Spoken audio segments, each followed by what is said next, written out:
ছড়িয়ে ছিটিয়ে আছে আসবাবপত্র, ধসে পড়েছে দোতলা ভবনের বেশিরভাগ অংশ।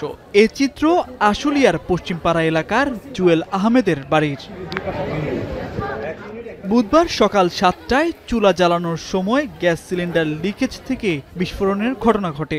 এ সময় অগ্নিদগ্ধ হয় অন্তত 6 জন। পরে ঘটনাস্থলে পৌঁছে দগ্ধদের উদ্ধার করে ফায়ার সার্ভিস ও আইন শৃঙ্খলা বাহিনীর সদস্যরা।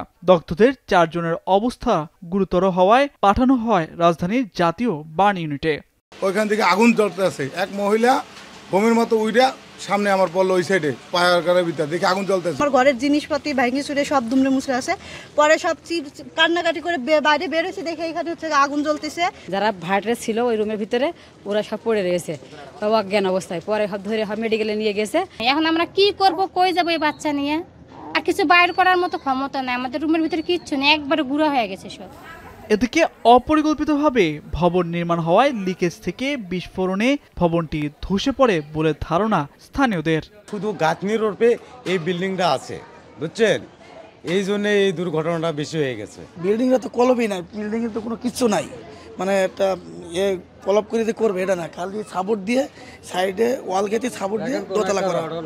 প্রাথমিকভাবে গ্যাস সিলিন্ডার বিস্ফোরণ ধরে নেওয়া হলেও অন্য কোনো বিষয় আছে কিনা তা খতিয়ে দেখতে হচ্ছে বলছে পুলিশ।